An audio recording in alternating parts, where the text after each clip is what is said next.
शास्त्र की रचना दो दृष्टियों से की जाती है। एक तो सामाजिक व्यवस्था और संस्कृति को कायम रखना, जिससे लोग पूर्वजों के पद चिन्हों का अनुकरण कर सकें, तथा दूसरा ये कि वे शाश्वत शांति को प्राप्त कर लें। रामचरितमानस, बाइबल, कुरान इत्यादि में दोनों पक्षों का समावेश है, किंतु भौतिक दृष्टि प्रधान होने के कारण मनुष्य समाजोपयोगी व्यवस्था को ही पकड़ पाता है। आध्यात्मिक सूक्तियों को भी वो सामाजिक व्यवस्था के ही संदर्भ में देखने लगता है। कहता है कि ऐसा तो शास्त्र में लिखा है। इसीलिए वेद व्यास ने दोनों के लिए एक ही ग्रंथ महाभारत लिखते हुए भी आध्यात्मिक क्रिया का संकलन गीता के रूप में अलग से किया, जिससे कि लोग इस मूल कल्याण पथ में भ्रांति का मिश्रण न कर सके। उन्हीं आध्यात्मिक मूल्यों के साथ प्रस्तुत है गीता का दिव्य संदेश।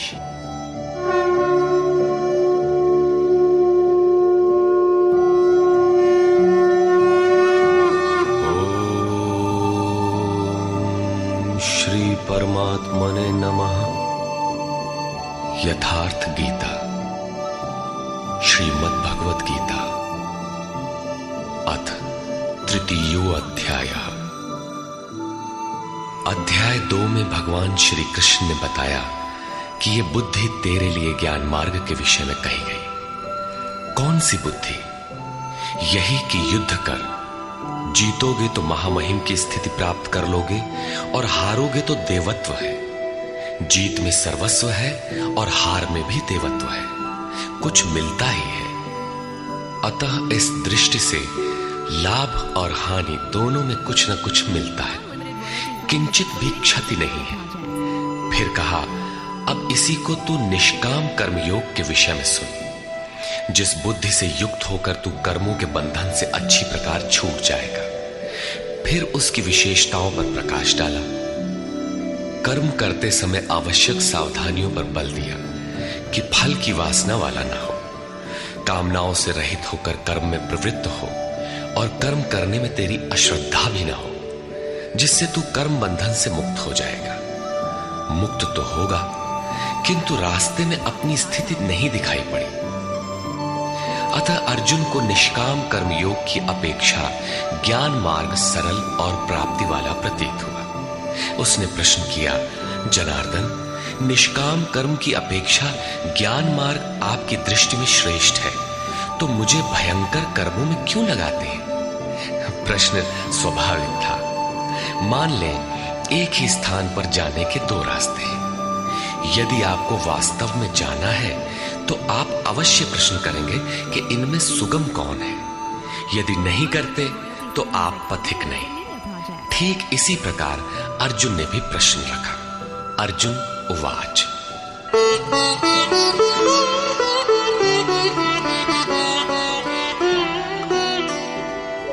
जायसी चेत कर्मणस्ते मता बुद्धिर्जनार्दन तत्किं कर्मणि घोरे मां नियोजयसि केशव। जनों पर दया करने वाले जनार्दन, यदि निष्काम कर्मयोग की अपेक्षा ज्ञान योग आपको श्रेष्ठ मान्य है, तो हे केशव, आप मुझे भयंकर कर्मयोग में क्यों लगाते हैं? निष्काम कर्मयोग में अर्जुन को भयंकरता दिखाई पड़ी, क्योंकि इसमें कर्म करने में ही तेरा अधिकार है, फल में कभी नहीं। कर्म करने में अश्रद्धा भी ना हो और निरंतर समर्पण के साथ योग पर दृष्टि रखते हुए कर्म में लगा रहे। जबकि ज्ञान मार्ग में हारोगे तो देवत्व है, जीतने पर महामहिम स्थिति है। अपनी लाभ हानि स्वयं देखते हुए आगे बढ़ना है। इस प्रकार अर्जुन को निष्काम कर्मयोग की अपेक्षा ज्ञान योग सरल प्रतीत हुआ। इसलिए उसने निवेदन किया,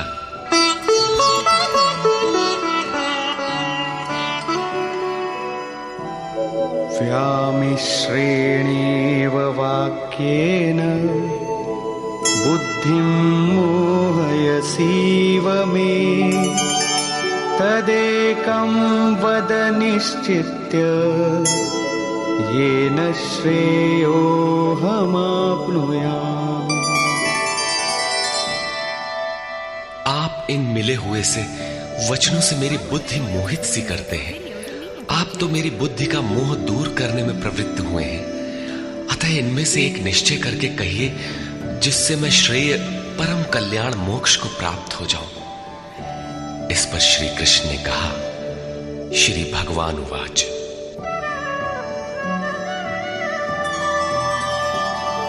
लोकेऽस्मिन् द्विविधा निष्ठा पुरा प्रोक्ता मया नघ। ज्ञानयोगेन सांख्यानां कर्मयोगेन योगिनाम्। निष्पाप अर्जुन, इस संसार में सत्य शोध की दो धाराएं मेरे द्वारा पहले कही गई हैं। पहले का तात्पर्य कभी सत्य युग या त्रेता में नहीं, बल्कि अभी जिसे दूसरे अध्याय में कहे आए हैं। ज्ञानियों के लिए ज्ञान मार्ग और योगियों के लिए निष्काम कर्म योग बताया गया है। दोनों ही मार्गों के अनुसार कर्म तो करना ही पड़ेगा, कर्म अनिवार्य है। न कर्मणामनारम्भात् नैष्कर्म्यं पुरुषोऽश्नुते न च सन्न्यसनादेव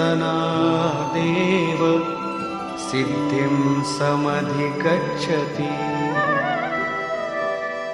अर्जुन, मनुष्य न तो कर्मों को न आरंभ करने से निष्कर्मता की अंतिम स्थिति को प्राप्त होता है और न आरंभ की हुई क्रिया को त्यागने मात्र से भगवत प्राप्ति रूपी परम सिद्धि को ही प्राप्त होता है। अब तुझे ज्ञान मार्ग अच्छा लगे या निष्काम कर्म मार्ग, दोनों में कर्म तो करना ही पड़ेगा।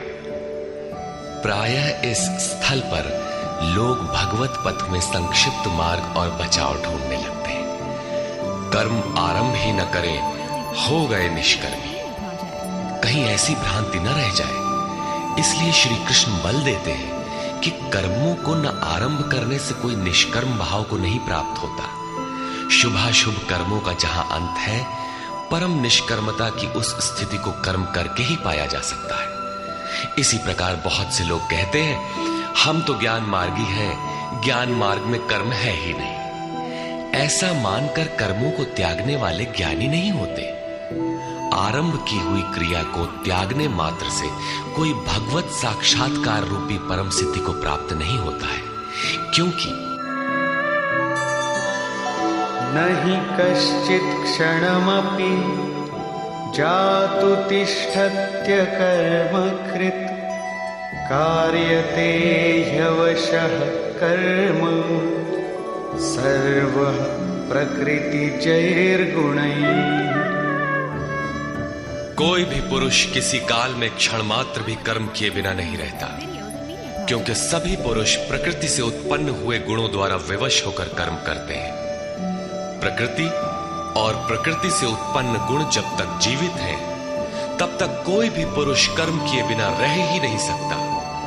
अध्याय 4 के 33वें और 37वें श्लोक में श्री कृष्ण कहते हैं कि यावन मात्र कर्म ज्ञान में समाप्त हो जाते हैं।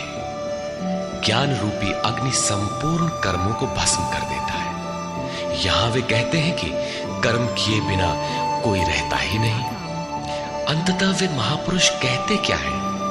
उनका आशय है कि यज्ञ करते करते तीनों गुणों से अतीत हो जाने पर मन के विलय और साक्षात्कार के साथ यज्ञ का परिणाम निकल जाने पर कर्म शेष हो जाते हैं। उस निर्धारित क्रिया की पूर्णता से पहले कर्म मिटते नहीं, प्रकृति पिंड नहीं छोड़ती।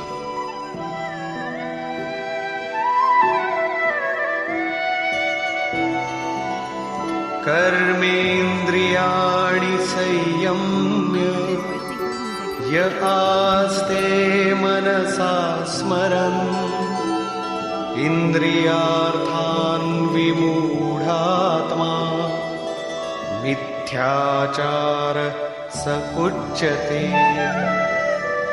इतने पर भी विशेष रूप से मूढ़ लोग जो कर्मेंद्रियों को हठ से रोककर इंद्रियों के भोगों का मन से स्मरण करते रहते हैं, वे मिथ्याचारी हैं, पाखंडी हैं, न कि ज्ञानी।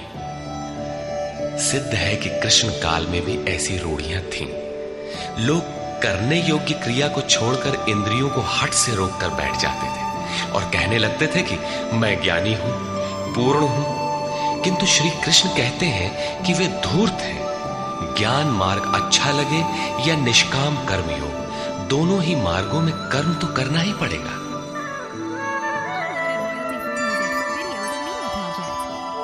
यस्त्विन्द्रियाणि मनसा नियम्यारभतेऽर्जुन कर्मेन्द्रियैः कर्मयोगम् असक्तः स विशिष्यते।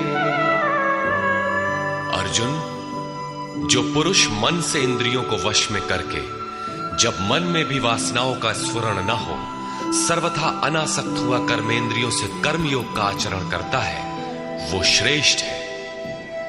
ठीक है, समझ में आया कि कर्म का आचरण करें, किंतु ये प्रश्न खड़ा होता है कि कौन सा कर्म करें। इस पर कहते हैं, नियतं कुरु कर्म त्वं कर्मजायो ह्यकर्मणः शरीरयात्रापि च ते न प्रसिद्ध्येद कर्मणः। अर्जुन, तू निर्धारित किए हुए कर्म को कर, अर्थात कर्म तो बहुत से हैं, उनमें से कोई एक चुना हुआ है, उसी नियत कर्म को कर। कर्म न करने की अपेक्षा कर्म करना ही श्रेष्ठ है, इसलिए कि करते रहोगे, थोड़ी भी दूरी तय कर लोगे तो जैसा पीछे बता आए हैं, महान जन्म मरण के भय से उद्धार करने वाला है, इसलिए श्रेष्ठ है। कर्म न करने से तेरी शरीर यात्रा भी सिद्ध नहीं होगी। शरीर यात्रा का अर्थ लोग कहते हैं शरीर निर्वाह। कैसा शरीर निर्वाह? क्या आप शरीर हैं? ये पुरुष जन्म जन्मांतर से, युग युगांतरों से शरीर की यात्रा ही तो करता चला आ रहा है। जैसे वस्त्र जीर्ण हुआ तो दूसरा तीसरा धारण किया, इसी प्रकार कीट पतंग से लेकर मानव तक, ब्रह्मा से लेकर यावन मात्र जगत परिवर्तनशील है। ऊपर नीचे योनियों में बराबर ये जीव शरीरों की ही तो यात्रा कर रहा है। कर्म कोई ऐसी वस्तु है जो इस यात्रा को सिद्ध कर देती है, पूर्ण कर देती है। मान ले एक भी जन्म लेना पड़ा तो यात्रा तो जारी है, अभी तो पथिक चल ही रहा है, वो दूसरे शरीरों की यात्रा कर रहा है। यात्रा पूर्ण तब होती है जब गंतव्य आ जाए। परमात्मा में स्थिति के अनंतर इस आत्मा को शरीरों की यात्रा नहीं करनी पड़ती, अर्थात शरीर त्याग और शरीर धारण वाला क्रम समाप्त हो जाता है। अतः कर्म कोई ऐसी वस्तु है कि इस पुरुष को पुनः शरीरों की यात्रा नहीं करनी पड़ती। मोक्ष से शुभात। अर्जुन, इस कर्म को करके तू संसार बंधन अशुभ से छूट जाएगा। कर्म कोई ऐसी वस्तु है जो संसार बंधन से मुक्ति दिलाती है। अब प्रश्न खड़ा होता है कि वो निर्धारित कर्म है क्या। इस पर कहते हैं, यज्ञार्थात् कर्मणोऽन्यत्र लोकोऽयं कर्म बन्धनः तदर्थं कर्म कौन्तेय मुक्तसंग समाचर। अर्जुन, यज्ञ की प्रक्रिया ही कर्म है। वो हर का कर्म है जिससे यज्ञ पूर्ण हो। सिद्ध है कि कर्म एक निर्धारित प्रक्रिया है। इसके अतिरिक्त जो कर्म होते हैं, क्या वे कर्म नहीं है? श्री कृष्ण कहते हैं, नहीं, वे कर्म नहीं है। अन्यत्र लोकोयम कर्म बंधनः। इस यज्ञ की प्रक्रिया के अतिरिक्त दुनिया में जो कुछ भी किया जाता है, सारा जगत जिसमें रात दिन व्यस्त है, वो इसी लोक का एक बंधन है, न कि कर्म। कर्म तो मोक्ष से शुभात। अशुभ अर्थात संसार बंधन से छुटकारा दिलाने वाला है। मात्र यज्ञ की प्रक्रिया ही कर्म है। वो हरकत कर्म है जिससे यज्ञ पूरा होता है। अतः अर्जुन, उस यज्ञ की पूर्ति के लिए संग दोष से अलग रहकर भली प्रकार कर्म का आचरण कर।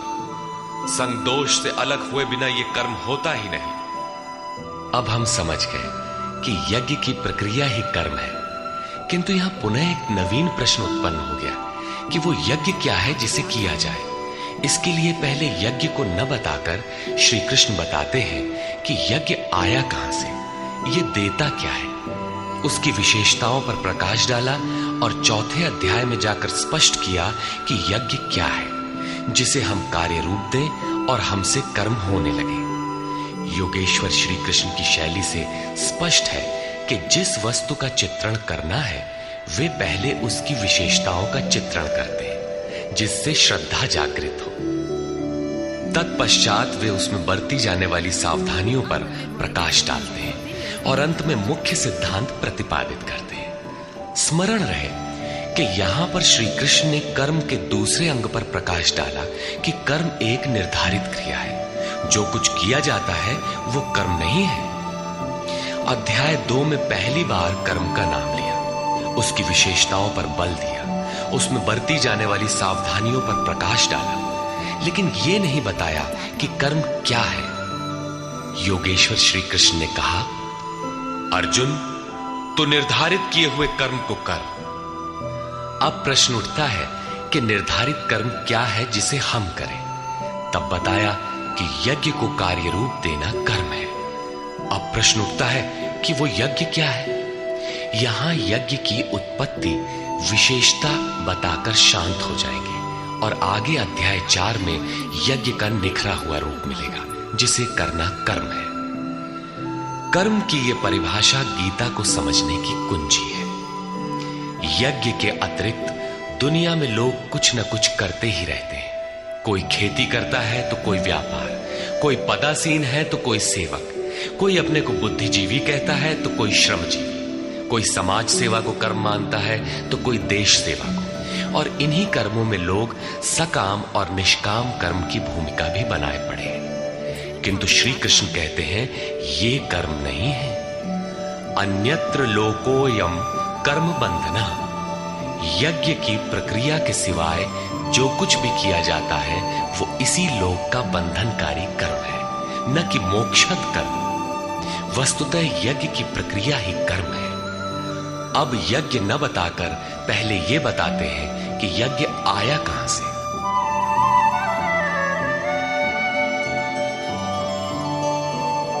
सह यज्ञाः प्रजा सृष्ट्वा पुरोवाच प्रजापतिः अनेन प्रसविष्यध्वम् एष वोस्त्विष्टकामधुक्।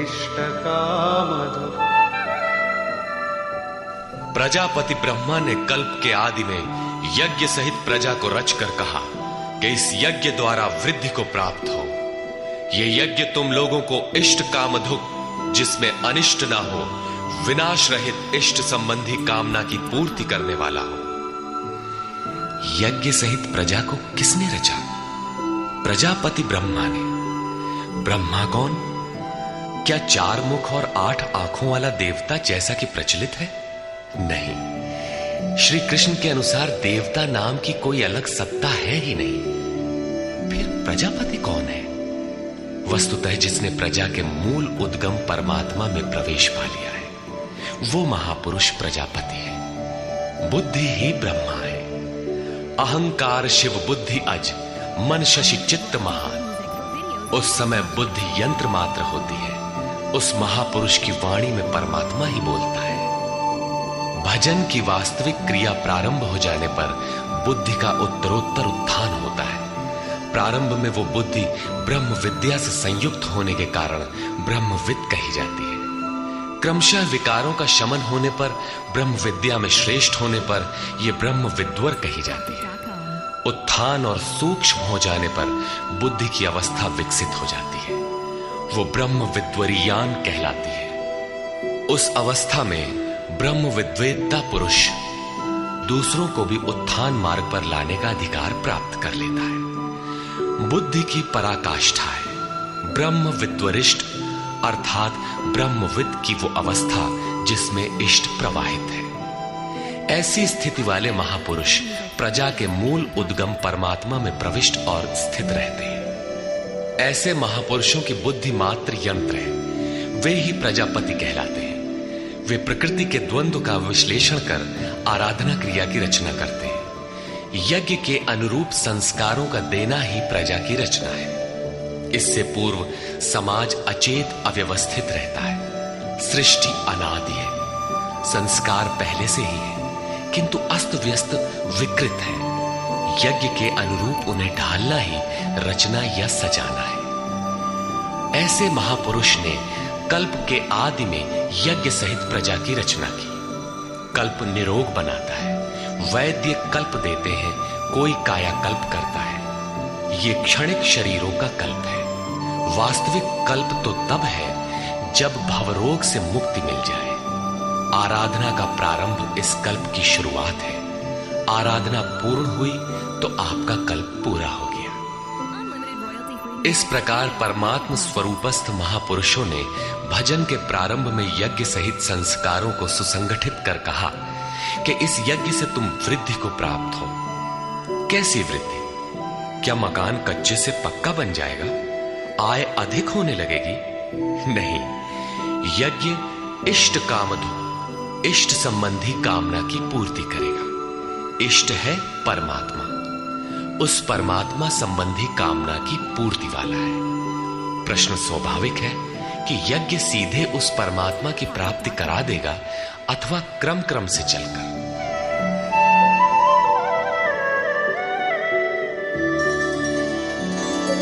देवान् भावयतानेन ते देवा भावयन्तु वः परस्परं भावयन्तः श्रेयः परमवाप्स्यथ। इस यज्ञ द्वारा देवताओं की उन्नति करो, अर्थात दैवी संपत्ति की वृद्धि करो। वे देवता लोग तुम लोगों की उन्नति करेंगे। इस प्रकार आपस में वृद्धि करते हुए परम श्रेय, जिसके बाद कुछ भी पाना शेष न रहे, ऐसे परम कल्याण को प्राप्त हो जाओ। ज्यों-ज्यों हम यज्ञ में प्रवेश करेंगे, आगे यज्ञ का अर्थ होगा आराधना की विधि। त्यों-त्यों हृदय देश में दैवी संपत्ति अर्जित होती चली जाएगी। परम देव एकमात्र परमात्मा है। उस परम देव में प्रवेश दिला देने वाली जो संपद है, अंतःकरण की जो सजातीय प्रवृत्ति है, उसी को दैवी संपत्ति कहते हैं। वो परम देव को संभव करती है, इसलिए दैवी संपत्ति कही जाती है, न कि बाहरी देवता जैसा लोग कल्पना कर लेते हैं। योगेश्वर श्री कृष्ण के शब्दों में उनका कोई अस्तित्व नहीं है। आगे कहते हैं,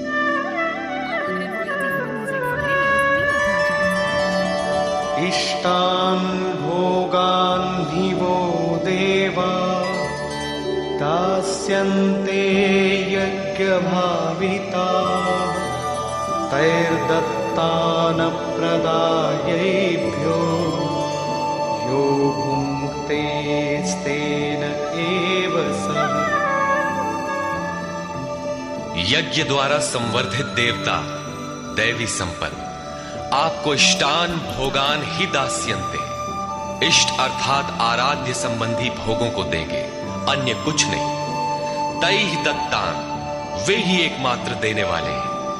इष्ट को पाने का अन्य कोई विकल्प नहीं है। इन दैवी गुणों को बिना बढ़ाए जो इस स्थिति का भोग करता है, वो निश्चय ही चोर है।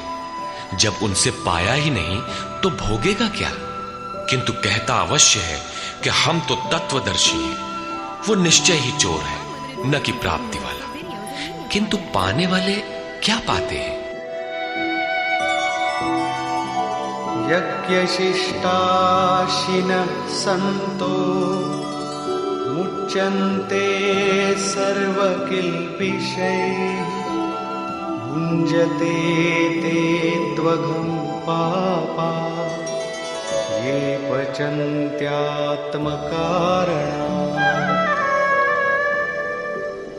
यज्ञ से बचे हुए अन्न को खाने वाले संतजन सब पापों से मुक्त हो जाते हैं।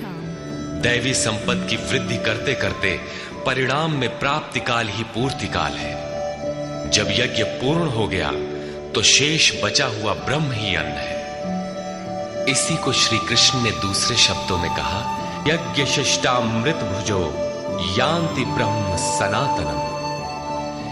यज्ञ जिसकी सृष्टि करता है उस अशन को पान करने वाला ब्रह्म में प्रविष्ट हो जाता है।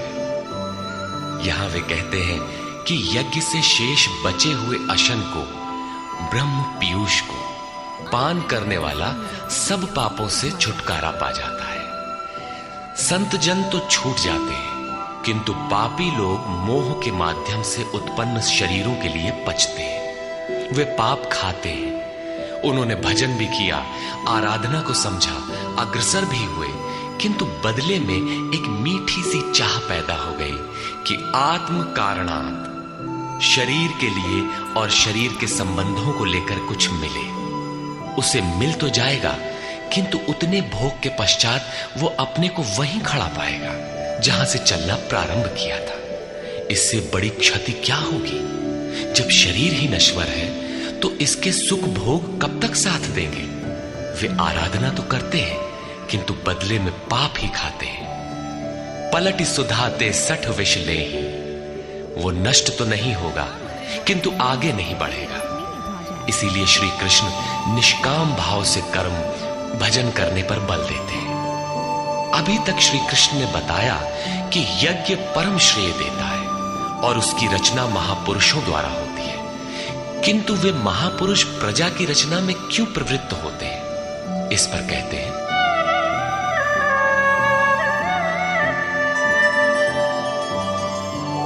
अन्नात् भवन्ति भूतानि पर्जन्यादन्न संभवः। यज्ञात् भवति पर्जन्यो यज्ञः कर्म समुद्भवः। कर्म ब्रह्मोद्भवं विद्धि ब्रह्माक्षर समुद्भवम्। तस्मात् सर्वगतं ब्रह्म नित्यं यज्ञे प्रतिष्ठितम्। संपूर्ण प्राणी अन्न से उत्पन्न होते हैं। अन्नम ब्रह्म व्यजानात्। अन्न परमात्मा ही है। उस ब्रह्म पीयूष को ही उद्देश्य बनाकर प्राणी यज्ञ की ओर अग्रसर होता है। अन्न की उत्पत्ति वृष्टि से होती है। बादलों से होने वाली वर्षा नहीं, अपितु कृपा वृष्टि। पूर्व संचित यज्ञ कर्म ही कृपा के रूप में बरस पड़ता है। आज की आराधना कल कृपा के रूप में मिलेगी। इसीलिए वृष्टि यज्ञ से होती है। स्वाहा बोलने और तिल जौ जलाने से ही वृष्टि होती तो विश्व की अधिकांश मरुभूमि ऊसर क्यों रहती, उर्वर बन जाती। यहां कृपा वृष्टि यज्ञ की देन है। ये यज्ञ कर्मों से ही उत्पन्न होने वाला है। कर्म से यज्ञ पूर्ण होता है। उस कर्म को वेद से उत्पन्न हुआ जान। वेद ब्रह्म स्थित महापुरुष की वाणी है। जो तत्व विदित नहीं है उसकी प्रत्यक्ष अनुभूति का नाम वेद है, न कि कुछ श्लोक संग्रह। वेद अविनाशी परमात्मा से उत्पन्न हुआ जान। कहा तो महात्माओं ने, किंतु वे परमात्मा के साथ तद्रूप हो चुके हैं। उनके माध्यम से अविनाशी परमात्मा ही बोलता है। इसलिए वेद अपौरुषेय कहे जाते हैं। महापुरुष वेद कहां से पा गए? तो वेद अविनाशी परमात्मा से उत्पन्न हुआ। वे महापुरुष उससे तद्रूप हैं। वे मात्र यंत्र हैं, इसलिए उनके द्वारा वही बोलता है, क्योंकि यज्ञ के द्वारा ही मन के निरोध काल में वो विदित होता है। इससे सर्वव्यापी परम अक्षर परमात्मा सर्वदा यज्ञ में ही प्रतिष्ठित है। यज्ञ ही उसे पाने का एकमात्र उपाय है। इसी पर बल देते हैं, एवं प्रवर्तितं चक्रं नानुवर्तयति हयः। यः अघायुरिन्द्रियारामो मोघं पार्थ स जीवति। हे पार्थ, जो पुरुष इसी लोक में मनुष्य शरीर प्राप्त कर इस प्रकार चलाए हुए साधन चक्र के अनुसार नहीं बरतता, अर्थात दैवी संपत्ति का उत्कर्ष, देवताओं की वृद्धि और परस्पर वृद्धि के द्वारा अक्षय धाम को प्राप्त करना, इस क्रम के अनुसार जो नहीं बरतता, इंद्रियों का आराम चाहने वाला वो पापायु पुरुष व्यर्थ ही जीता है। बंधुओं, योगेश्वर श्री कृष्ण ने अध्याय 2 में कर्म का नाम लिया और इस अध्याय में बताया कि नियत कर्म का आचरण कर। यज्ञ की प्रक्रिया ही कर्म है। इसके सिवाय जो कुछ किया जाता है वो इसी लोक का बंधन है। इसीलिए संग दोष से अलग रहकर उस यज्ञ की पूर्ति के लिए कर्म का आचरण कर। उन्होंने यज्ञ की विशेषताओं पर प्रकाश डाला और बताया कि यज्ञ की उत्पत्ति ब्रह्मा से है। प्रजा अन्न को उद्देश्य बनाकर उस यज्ञ में प्रवृत्त होती है। यज्ञ कर्म से और कर्म अपौरुषेय वेद से उत्पन्न होते हैं, जबकि वेद मंत्रों के दृष्टा महापुरुष ही थे। उनका पुरुष तिरोहित हो चुका था। प्राप्ति के साथ अविनाशी परमात्मा ही शेष बचा था। इसलिए वेद परमात्मा से उत्पन्न है। सर्वव्यापी परमात्मा यज्ञ में सर्वदा प्रतिष्ठित है। इस साधन चक्र के अनुसार जो नहीं बरतता, वो पापायु पुरुष इंद्रियों का सुख चाहने वाला है, व्यर्थ ही जीता है। अर्थात यज्ञ ऐसी विधि विशेष है जिसमें इंद्रियों का आराम नहीं है, अपितु अक्षय सुख है। इंद्रियों के संयम के साथ इसमें लगने का विधान है। इंद्रियों का आराम चाहने वाले पापायु हैं। अभी तक श्री कृष्ण ने नहीं बताया है कि यज्ञ है क्या, परंतु क्या यज्ञ करते ही रहेंगे या इसका कभी अंत भी होगा? इस पर योगेश्वर कहते हैं, यस्त्वात्मरतिरेव स्यात् आत्मतृप्तश्च मानवः आत्मन्येव च सन्तुष्टः तस्य कार्यं न विद्यते। परंतु जो मनुष्य आत्मा में ही रत, आत्मतृप्त और आत्मा में ही संतुष्ट है, उसके लिए कोई कर्तव्य नहीं रह जाता। यही तो लक्ष्य था। जब अव्यक्त सनातन अविनाशी आत्म तत्व प्राप्त हो गया तो आगे ढूंढे किसे? ऐसे पुरुष के लिए न कर्म की आवश्यकता है, न किसी आराधना की। आत्मा और परमात्मा एक दूसरे के पर्याय है। इसी का पुनः चित्रण करते हैं। नैव तस्य कृतेनार्थो नाकृतेनेह कश्चन न चास्य सर्वभूतेषु कश्चिदर्थव्यपाश्रयः।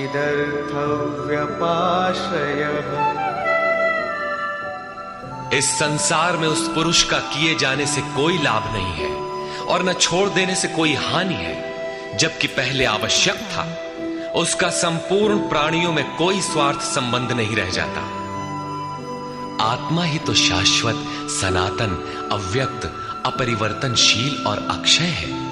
जब उसी को पा लिया, उसी से संतुष्ट, उसी से तृप्त, उसी में ओतप्रोत और स्थित है, आगे कोई सत्ता ही नहीं तो किसको खोजे?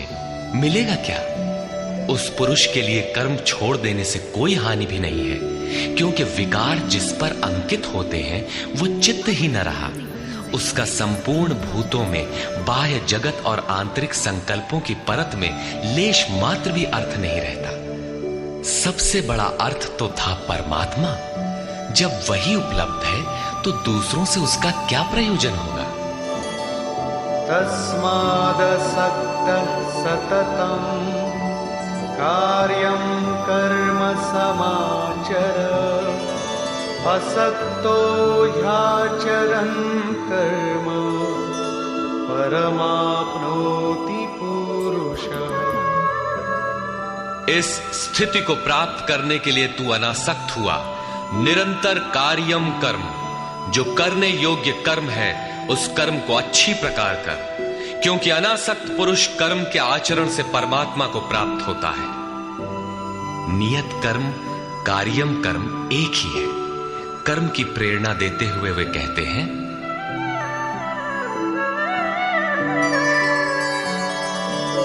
कर्मणैव हि संसिद्धिम् आस्थिता जनकादयः लोकसंग्रहमेवापि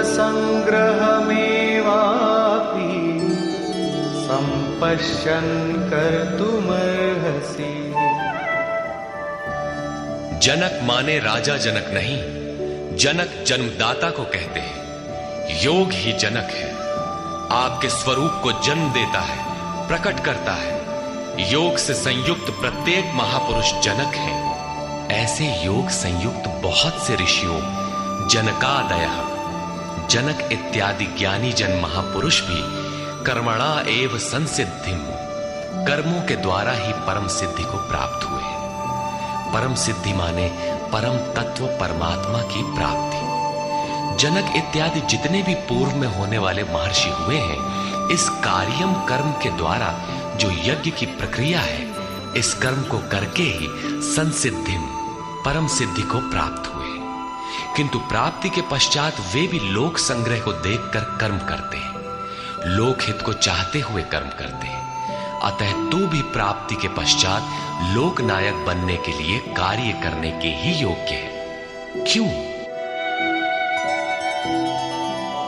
यद्यदाचरति श्रेष्ठः तत्तदेवेतरो जनः स यत्प्रमाणं कुरुते लोकस्तदनुवर्तते।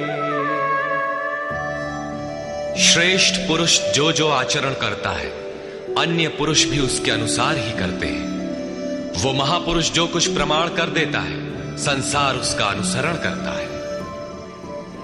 पहले श्री कृष्ण ने स्वरूप में स्थित आत्मतृप्त महापुरुष की रहनी पर प्रकाश डाला कि उसके लिए कर्म किए जाने से न कोई लाभ और न छोड़ने से कोई हानि। फिर भी जनकादि कर्म में भली प्रकार बरतते थे। वहां उन महापुरुषों से श्री कृष्ण धीरे से अपनी तुलना कर देते हैं कि मैं भी एक महापुरुष हूं। न मे पार्थास्ति कर्तव्यम् त्रिषु लोकेषु किंचन नानवाप्तमवाप्तव्यम् वर्त एव च कर्मणि। हे पार्थ, मुझे तीनों लोकों में कोई कर्तव्य नहीं है।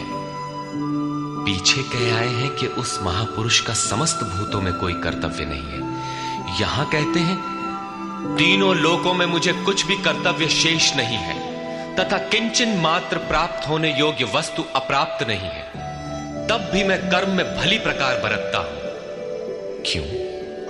यदि हम न वर्तेयम् जातु कर्मण्यतन्द्रितः मम वर्तमानुवर्तन्ते मनुष्याः पार्थ सर्वशः। क्योंकि यदि मैं सावधान होकर कदाचित कर्म में न बरतूं तो मनुष्य मेरे बर्ताव के अनुसार बरतने लग जाएंगे।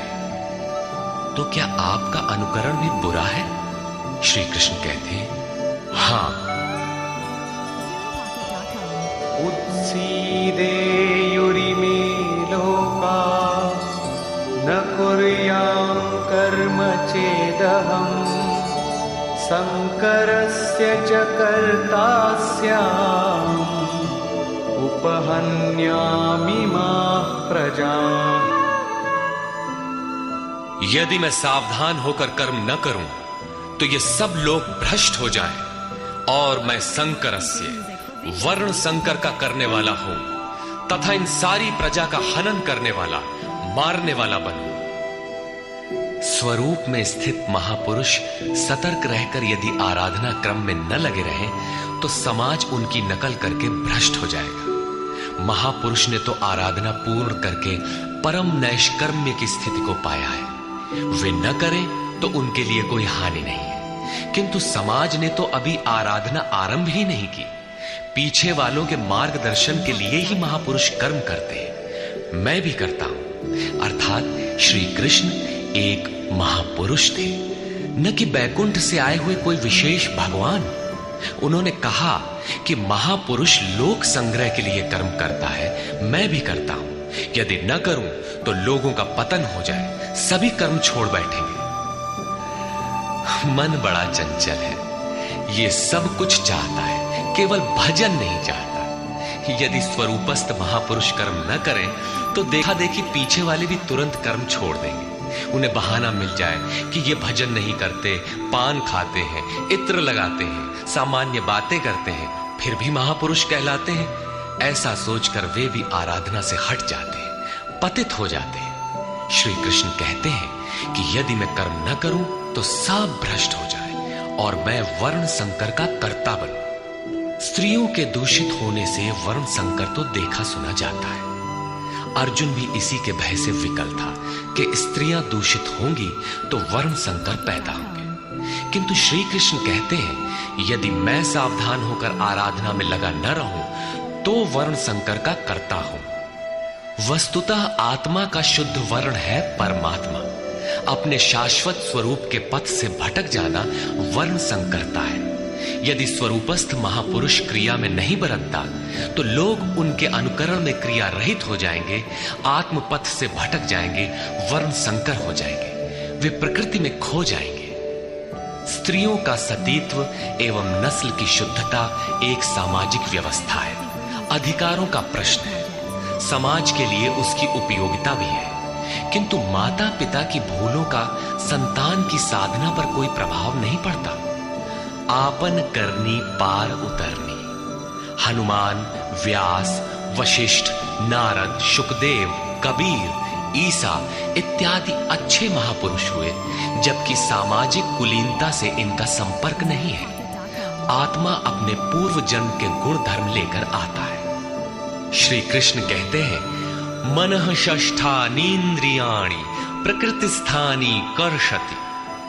मन सहित इंद्रियों से जो कार्य इस जन्म में होता है उनके संस्कार लेकर जीवात्मा पुराने शरीर को त्याग कर नवीन शरीर में प्रवेश कर जाता है। इसमें जन्मदाताओं का क्या लगा? उनके विकास में कोई अंतर नहीं आया। अतः स्त्रियों के दूषित होने से वर्ण संकर नहीं होता। स्त्रियों के दूषित होने और वर्ण संकर से कोई संबंध नहीं है। शुद्ध स्वरूप की ओर अग्रसर न होकर प्रकृति में बिखर जाना ही वर्ण संकर है। यदि महापुरुष सावधान होकर क्रिया, नियत कर्म में बरतते हुए लोगों से क्रिया न कराएं तो वो उस सारी प्रजा का हनन करने वाला, मारने वाला बने। साधना क्रम में चलकर उस मूल अविनाशी की प्राप्ति ही जीवन है और प्रकृति में बिखरे रहना, भटक जाना मृत्यु है। किंतु वो महापुरुष इस सारी प्रजा को यदि क्रिया पथ पर नहीं चलाता, उस सारी प्रजा को बिखराव से रोककर सतपथ पर नहीं चलाता, तो वो सारी प्रजा का हनन करने वाला हत्यारा है, हिंसक है और क्रमशः चलते हुए जो चला लेता है वो शुद्ध अहिंसा है। गीता के अनुसार शरीर का निधन, नश्वर कलेवरों का निधन मात्र परिवर्तन है, हिंसा नहीं। सक्ताः कर्मण्य विद्वांसो यथा कुर्वन्ति भारत कुर्याद् विद्वांस्तथा सक्तः चिकीर्षुर्लोक संग्रहम्। हे भारत, कर्म में आसक्त हुए अज्ञानी जन जैसे कर्म करते हैं, वैसे ही अनासक्त हुआ विद्वान पूर्ण ज्ञाता भी लोक हृदय में प्रेरणा और कल्याण संग्रह चाहता हुआ कर्म करे। यज्ञ की विधि जानते और करते हुए भी हम अज्ञानी हैं। ज्ञान का अर्थ है प्रत्यक्ष जानकारी। जब तक लेश मात्र भी हम अलग हैं, आराध्य अलग है, तब तक अज्ञान विद्यमान है। जब तक अज्ञान है तब तक कर्म में आसक्ति रहती है। अज्ञानी जितनी आसक्ति से आराधना करता है, उसी प्रकार अनासक्त जिसे कर्मों से प्रयोजन नहीं है तो आसक्ति क्यों होगी? ऐसा पूर्ण ज्ञाता महापुरुष भी लोकहित के लिए कर्म करे, दैवी संपत्ति का उत्कर्ष करे, जिससे समाज उस पर चल सके। न बुद्धिभेदं जनयेत् अज्ञानां कर्मसंगिनां जोषयेत् सर्वकर्माणि विद्वान् युक्तः समाचरन्। ज्ञानी पुरुषों को चाहिए कि कर्मों में आसक्ति वाले अज्ञानियों की बुद्धि में भ्रम न पैदा करें, अर्थात स्वरूपस्थ महापुरुष ध्यान दें कि उनके किसी आचरण से पीछे वालों के मन में कर्म के प्रति अश्रद्धा न उत्पन्न हो जाए। परमात्म तत्व से संयुक्त महापुरुष को भी चाहिए कि स्वयं भली प्रकार नियत कर्म करता हुआ उनसे करावे। यही कारण था कि पूज्य महाराज जी वृद्धावस्था में भी रात के 2 बजे ही उठकर बैठ जाएं, खांसने लगे। 3 बजे बोलने लगे, उठो मिट्टी के पुतलो। सब उठकर चिंतन में लग जाएं तो स्वयं थोड़ा लेट जाएं। कुछ देर बाद फिर उठकर बैठ जाएं, कहें, तुम लोग सोचते हो कि महाराज सो रहे हैं, किंतु मैं सोता नहीं, श्वास में लगा हूं। वृद्धावस्था का शरीर है, बैठने में कष्ट होता है, इसी से मैं पड़ा रहता हूं। लेकिन तुम्हें तो स्थिर और सीधे बैठकर चिंतन में लगना है। जब तक तैल धारा के सदृश श्वास की डोरी न लग जाए, क्रम न टूटे, अन्य संकल्प बीच में व्यवधान उत्पन्न न कर सके, तब तक सतत लगे रहना साधक का धर्म है। मेरी श्वास तो बांस की तरह स्थिर खड़ी है। यही कारण है कि अनुयायियों से कराने के लिए वो महापुरुष भली प्रकार कर्म में बरतता है। जिस गुण को सिखावे उसे करके दिखावे। इस प्रकार स्वरूपस्थ महापुरुष को भी चाहिए कि स्वयं कर्म करता हुआ साधकों को भी आराधना में लगाए रहे। साधक भी श्रद्धा पूर्वक आराधना में लगे, किंतु चाहे ज्ञान योगी हो अथवा समर्पण भाव वाला निष्काम कर्म योगी हो, साधक में साधना का अहंकार नहीं आना चाहिए। कर्म किसके द्वारा होते हैं, उसके होने में कौन कारण है, इस पर श्री कृष्ण प्रकाश डालते हैं।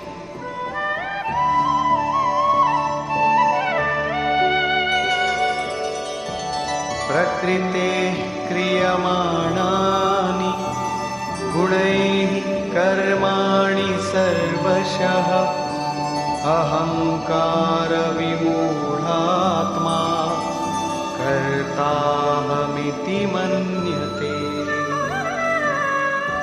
आरंभ से पूर्ति पर्यंत संपूर्ण कर्म प्रकृति के गुणों द्वारा किए जाते हैं। फिर भी अहंकार से विशेष मूढ़ पुरुष मैं करता हूं ऐसा मान लेता है। ये कैसे माना जाए कि आराधना प्रकृति के गुणों द्वारा होती है? ऐसा किसने देखा? इस पर कहते हैं, तत्त्ववित्तु महाबाहो गुणकर्म विभागयोः गुणागुणेषु वर्तन्ते इति मत्वा न सज्जते। हे महाबाहो, गुण और कर्म के विभाग को तत्वविद परम तत्व परमात्मा की जानकारी वाले महापुरुषों ने देखा और संपूर्ण गुण गुणों में बरत रहे। ऐसा मानकर वे गुण और कर्मों के कर्तापन में आसक्त नहीं होते। यहां तत्व का अर्थ परम तत्व परमात्मा है, न कि 5 या 25 तत्व जैसा कि लोग गणना करते हैं। योगेश्वर श्री कृष्ण के शब्दों में तत्व एकमात्र परमात्मा है, अन्य कोई तत्व है ही नहीं। गुणों को पार करके परम तत्व परमात्मा में स्थित महापुरुष गुण के अनुसार कर्मों का विभाजन देख पाते हैं। तामसी गुण रहेगा तो उसका कार्य होगा आलस्य, निद्रा, प्रमाद, कर्म में प्रवृत्त न होने का स्वभाव। राजसी गुण रहेंगे तो आराधना में पीछे न हटने का स्वभाव, शौर्य, स्वामी भाव से कर्म होगा। और सात्विक गुण कार्यरत होने पर ध्यान, समाधि, अनुभवी उपलब्धि, धारावाहिक चिंतन सरलता स्वभाव में होगी। गुण परिवर्तनशील है। प्रत्यक्षदर्शी ज्ञानी ही देख पाता है कि गुणों के अनुरूप कर्मों का उत्कर्ष अपकर्ष होता है।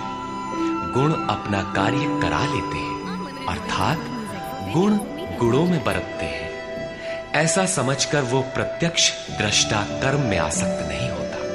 किंतु जिसने गुणों का पार नहीं पाया, जो अभी रास्ते में है, उन्हें तो कर्म में आसक्त रहना है। इसलिए प्रकृतेर्गुण सम्मूढ़ा सज्जन्ते गुणकर्मसु तान् कृत्स्नविदो मंदान् कृत्स्नविन्न विचालये।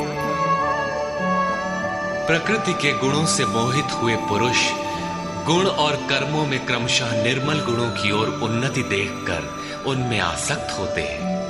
उन अच्छी प्रकार न समझने वाले मंदान शिथिल प्रयत्न वालों को अच्छी प्रकार जानने वाला ज्ञानी चलायमान न करे। उन्हें हतोत्साहित न करे, बल्कि प्रोत्साहन दे, क्योंकि कर्म करके ही उन्हें परम नैष्कर्म्य की स्थिति पाना है। अपनी शक्ति और स्थिति का आकलन करके कर्म में प्रवृत्त होने वाले ज्ञान मार्गी साधकों को चाहिए कि कर्म को गुणों की देन माने, अपने को कर्ता मानकर अहंकारी न बन जाए। निर्मल गुणों को प्राप्त होने पर भी उनमें आसक्त न हो। किंतु निष्काम कर्मयोगी को कर्म और गुणों के विश्लेषण में समय देने की कोई आवश्यकता नहीं है। उसे तो बस समर्पण के साथ कर्म करते जाना है। कौन गुण आ जा रहा है, ये देखना इष्ट की जिम्मेदारी हो जाती है।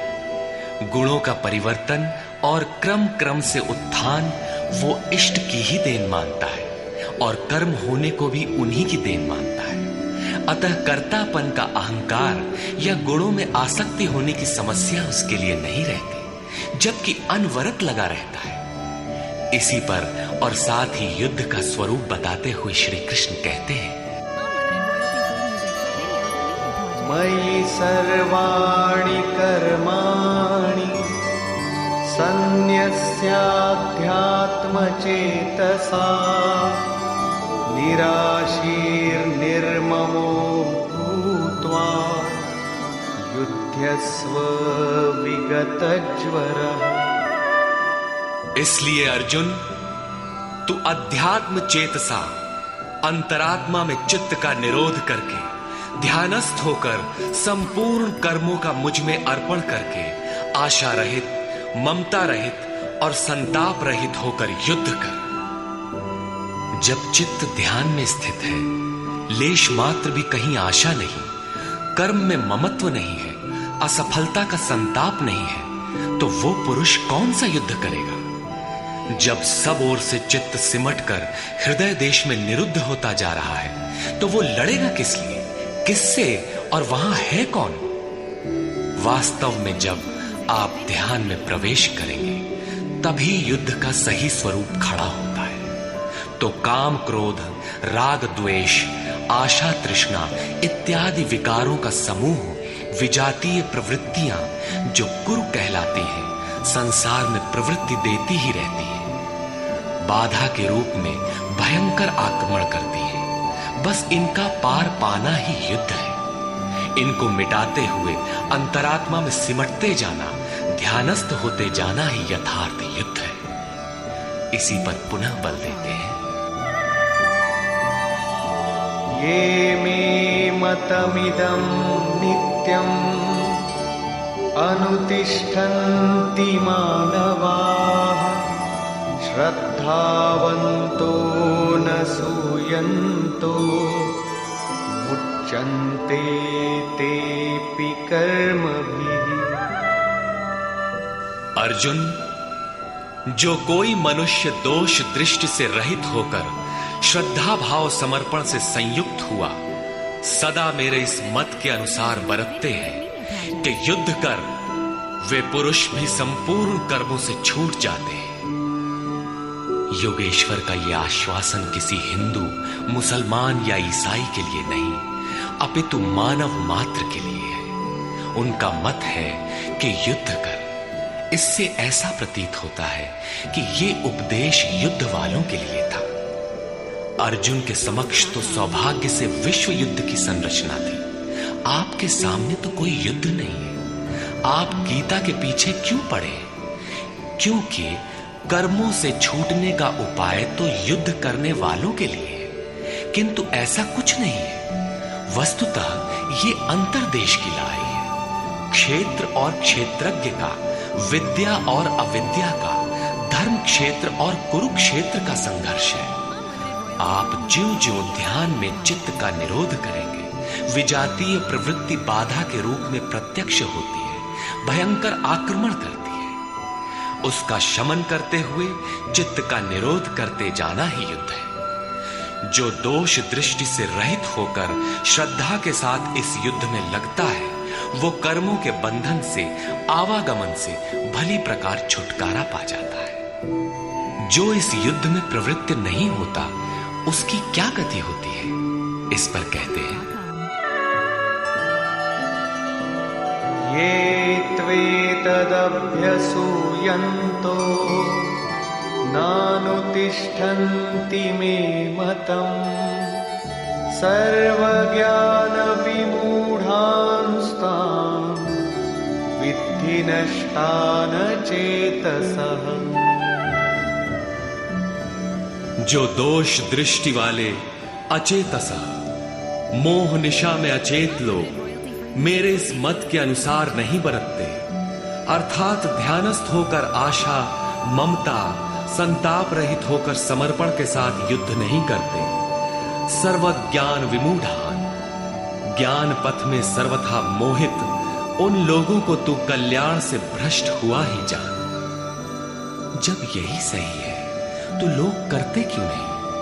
इस पर कहते हैं, सदृशं चेष्टते स्वस्याः प्रकृतेर्ज्ञानवानपि प्रकृतिं यान्ति भूतानि निग्रहः किं करिष्यति। सभी प्राणी अपनी प्रकृति को प्राप्त होते हैं, अपने स्वभाव से परवश होकर कर्म में भाग लेते हैं।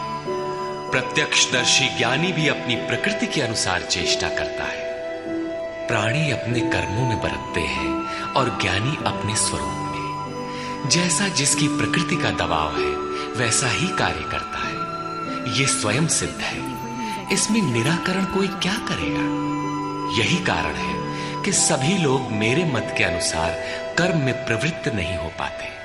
वे आशा, ममता, संताप का, दूसरे शब्दों में राग द्वेष का त्याग नहीं कर पाते, जिससे कर्म का सम्यक आचरण नहीं हो पाता।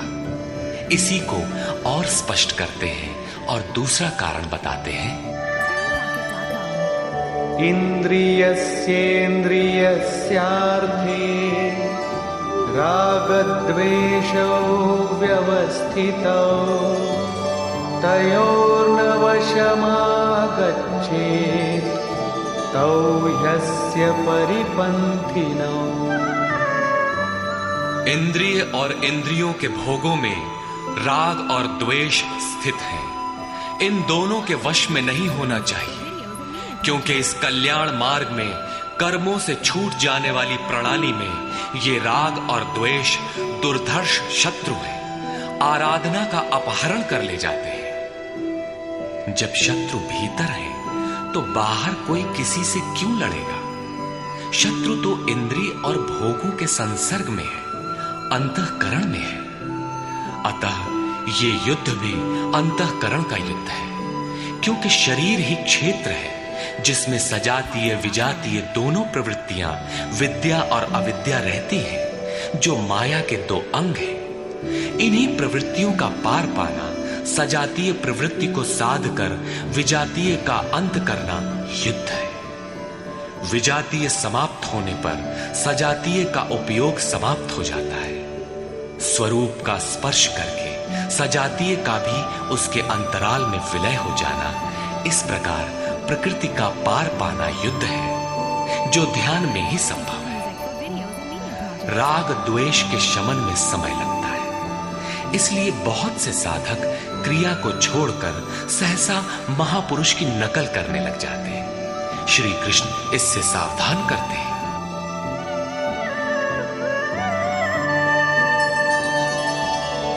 श्रेयान् स्वधर्मो विगुणः परधर्मात् स्वनुष्ठिता स्वधर्मे निधनं श्रेयः परधर्मो भयावह।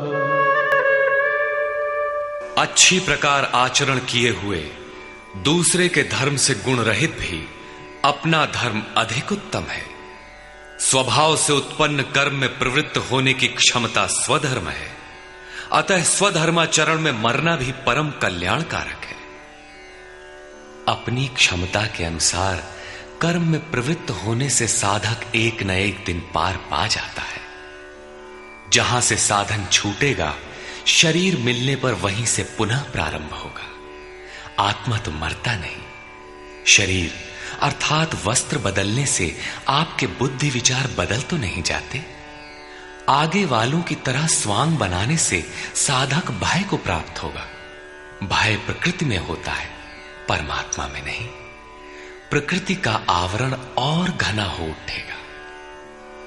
स्वधर्म क्या है? अध्याय 2 में श्री कृष्ण ने स्वधर्म का नाम लिया था कि स्वधर्म को भी देखकर तू युद्ध करने योग्य है। क्षत्रिय के लिए इससे बढ़कर कल्याणकारी मार्ग नहीं है। स्वधर्म में अर्जुन क्षत्रिय पाया जाता है। संकेत किया कि अर्जुन, जो ब्राह्मण है, वेदों का उपदेश उनके लिए क्षुद्र जलाशय के तुल्य है। तू वेदों से ऊपर उठ और ब्राह्मण बन, अर्थात स्वधर्म में परिवर्तन संभव है।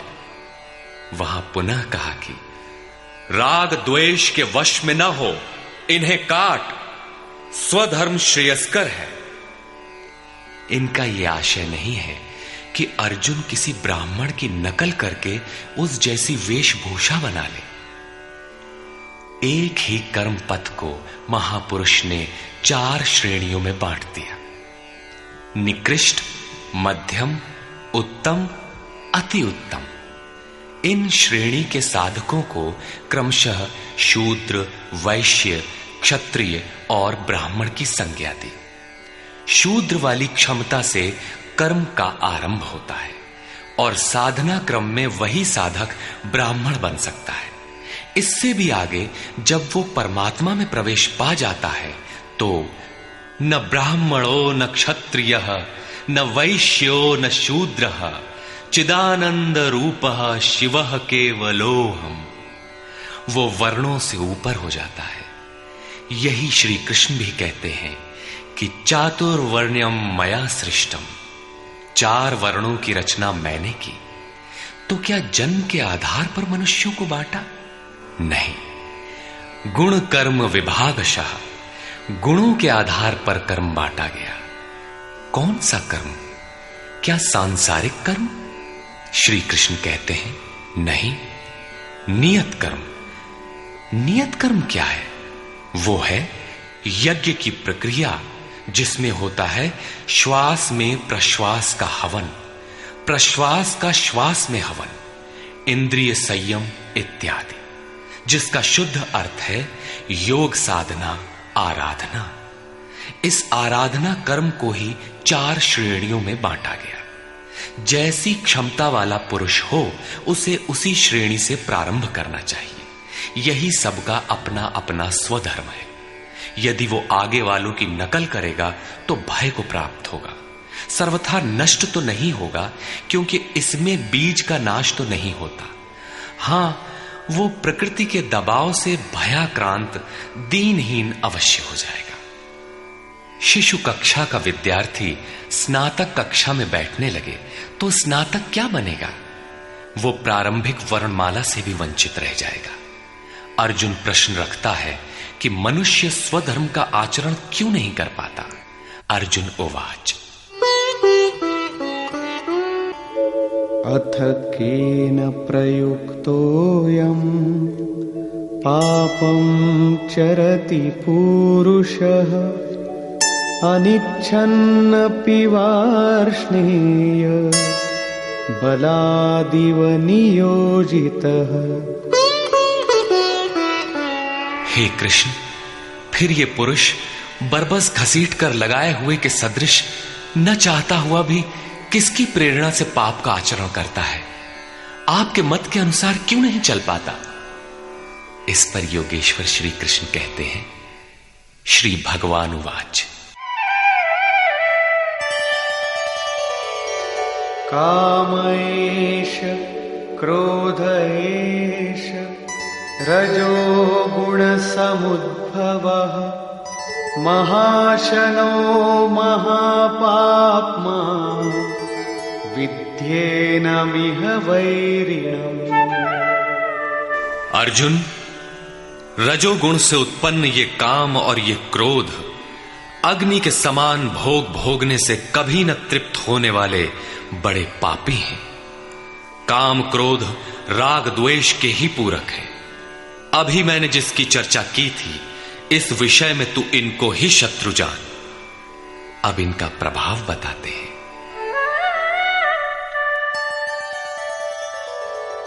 धूमेनाव्रियते वह्निः यथादर्शो मलेन च यथोल्बेनावृतो गर्भः तथा तेनेदमावृतम्।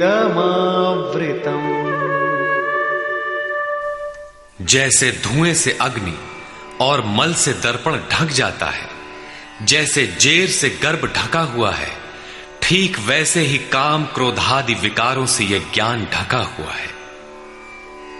भीगी लकड़ी जलाने पर धुआं ही धुआं होता है। अग्नि रहकर भी लपट का रूप नहीं ले पाता। मल से ढके दर्पण पर जिस प्रकार प्रतिबिंब स्पष्ट नहीं होता, झिल्ली के कारण जिस प्रकार गर्भ ढका रहता है, वैसे ही इन विकारों के रहते परमात्मा का प्रत्यक्ष ज्ञान नहीं होता। आवृतं ज्ञानमेतेन ज्ञानिनो नित्यवैरिणा कामरूपेण कौन्तेय दुष्पूरेणानलेन च। कौन्तेय, अग्नि के समान भोगों से न तृप्त होने वाले ज्ञानियों के निरंतर बैरी इस काम से ज्ञान ढका हुआ है। अभी तो श्री कृष्ण ने काम और क्रोध दो शत्रु बताए। प्रस्तुत श्लोक में वे केवल एक शत्रु काम का नाम लेते हैं। वस्तुतः काम में क्रोध का अंतर्भाव है। कार्य पूर्ण होने पर क्रोध समाप्त हो जाता है, किंतु कामना समाप्त नहीं होती। कामना पूर्ति में व्यवधान पड़ते ही क्रोध पुनः उभर आता है। काम के अंतराल में क्रोध भी निहित है। इस शत्रु का निवास कहां है? इसे ढूंढे कहां? निवास जान लेने पर इसे समूल नष्ट करने से सुविधा रहेगी। इस पर श्री कृष्ण कहते हैं,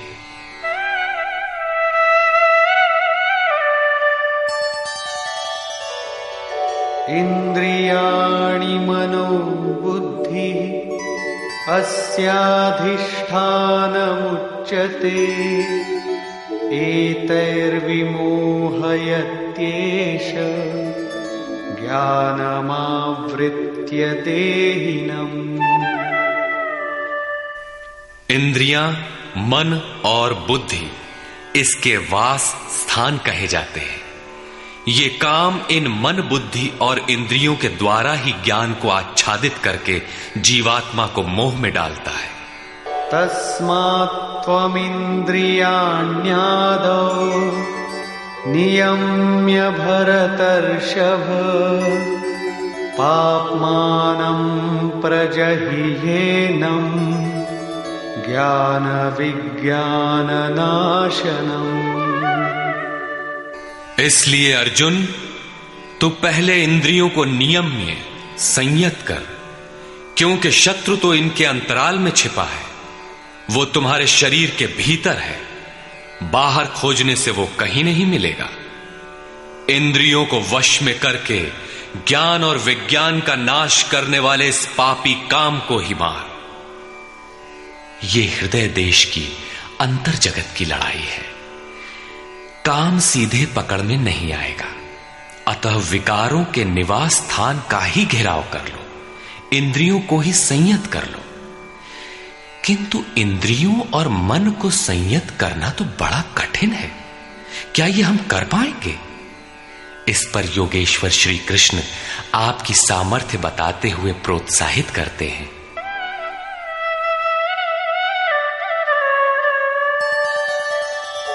इंद्रियाणि पराण्याहुः इंद्रियेभ्यः परं मनः मनसस्तु परा बुद्धिः यो बुद्धेः परतस्तु सः। अर्जुन, इस शरीर से तू इंद्रियों को परे अर्थात सूक्ष्म और बलवान जान। इंद्रियों से परे मन है, ये उनसे भी बलवान है। मन से परे बुद्धि है, और जो बुद्धि से भी अत्यंत परे है वो तुम्हारा आत्मा है, वही हो तुम। इसलिए इंद्रियों, मन और बुद्धि का निरोध करने में तुम सक्षम हो। एवं बुद्धेः परं बुद्ध्वा संस्तभ्यात्मानमात्मना जहि शत्रुं महाबाहो कामरूपं दुरासदम्। इस प्रकार बुद्धि से परे अर्थात सूक्ष्म और बलवान अपने आत्मा को जानकर, आत्म बल को समझकर, बुद्धि के द्वारा अपने मन को वश में करके अर्जुन इस काम रूपी दुर्जय शत्रु को मार। काम एक दुर्जय शत्रु है। इंद्रियों के द्वारा ये आत्मा को मोहित करता है, तो अपनी शक्ति समझकर, आत्मा को बलवान समझकर काम रूपी शत्रु को मारना है। कहने की आवश्यकता नहीं है कि ये शत्रु आंतरिक है और युद्ध भी अंतर्देश का ही है।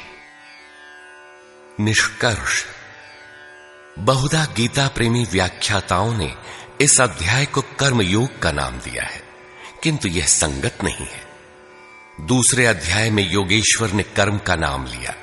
उन्होंने कर्म के महत्व का प्रतिपादन कर उसमें कर्म जिज्ञासा जागृत की, और इस अध्याय में उन्होंने कर्म को परिभाषित किया कि यज्ञ की प्रक्रिया ही कर्म है। सिद्ध है कि यज्ञ कोई निर्धारित दिशा है। इसके अतिरिक्त जो कुछ भी किया जाता है वह इसी लोक का बंधन है। श्री कृष्ण जिसे कहेंगे वह कर्म मोक्ष्यसे अशुभात्, संसार बंधन से छुटकारा दिलाने वाला कर्म है। श्री कृष्ण ने यज्ञ की उत्पत्ति बताई, वह देता क्या है, उसकी विशेषताओं का चित्रण किया, यज्ञ करने पर बल दिया। उन्होंने कहा इस यज्ञ की प्रक्रिया ही कर्म है। जो नहीं करते वे पापायु, आराम चाहने वाले व्यर्थ जीते हैं। पूर्व में होने वाले महर्षियों ने भी इसे करके ही परम नैष्कर्म्य सिद्धि को पाया। वे आत्मतृप्त हैं, उनके लिए कर्म की आवश्यकता नहीं है। फिर भी पीछे वालों के मार्गदर्शन के लिए वे भी कर्म में भली प्रकार लगे रहते थे। उन महापुरुषों से श्री कृष्ण ने अपनी तुलना की कि मेरा भी अब कर्म करने से कोई प्रयोजन नहीं है, किंतु मैं भी पीछे वालों के हित के लिए ही कर्म में बरतता हूं। श्री कृष्ण ने स्पष्ट अपना परिचय दिया कि वे एक योगी थे। उन्होंने कर्म में प्रवृत्त साधकों को चलायमान न करने को कहा, क्योंकि कर्म करके ही उन साधकों को स्थिति प्राप्त करनी है। यदि नहीं करेंगे तो नष्ट हो जाएंगे। इस कर्म के लिए ध्यानस्थ होकर युद्ध करना है। आंखें बंद हैं, इंद्रियों से सिमटकर चित्त का निरोध हो चला तो युद्ध कैसा। उस समय काम, क्रोध, राग, द्वेष बाधक होते हैं। इन विजातीय प्रवृत्तियों का पार पाना ही युद्ध है। आसुरी संपद कुरुक्षेत्र विजातीय प्रवृत्ति को शनैः शनैः छांटते हुए ध्यानस्थ होते जाना ही युद्ध है। वस्तुतः ध्यान में ही युद्ध है। यही इस अध्याय का सारांश है, जिसमें न कर्म बताया न यज्ञ। यदि यज्ञ समझ में आ जाए तो कर्म समझ में आए। अभी तो कर्म समझाया ही नहीं गया। इस अध्याय में केवल स्थित प्रज्ञ महापुरुष के प्रशिक्षणात्मक पहलू पर बल दिया गया। यह तो गुरुजनों के लिए निर्देश है।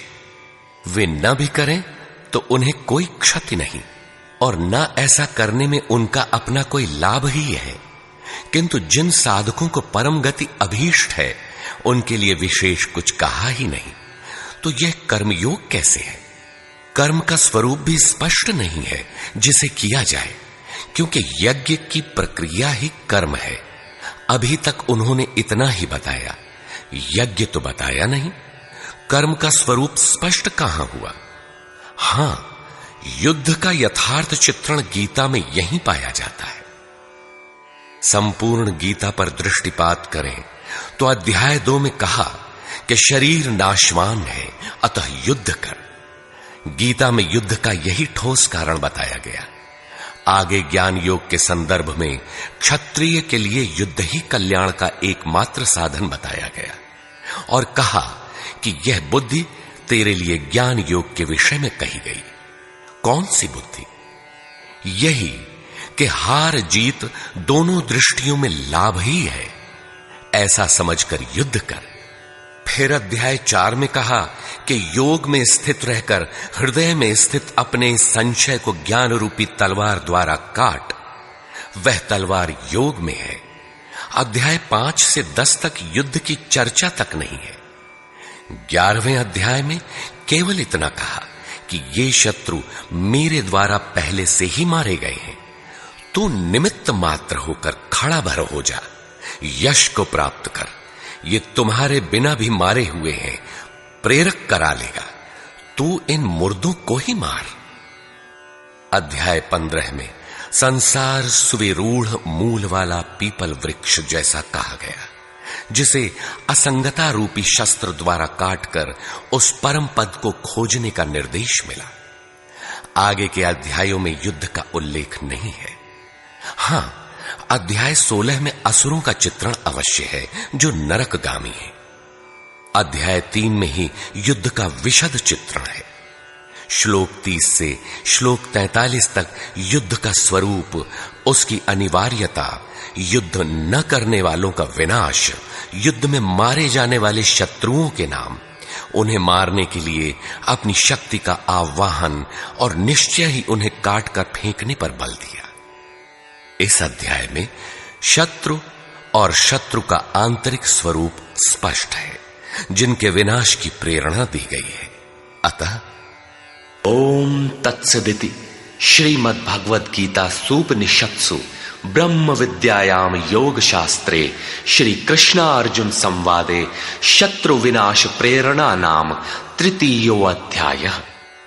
इस प्रकार स्वामी अड़गड़ानंद कृत श्रीमद् भगवद गीता के भाष्य यथार्थ गीता का 3रा अध्याय पूर्ण होता है। हरि ओम तत्सत।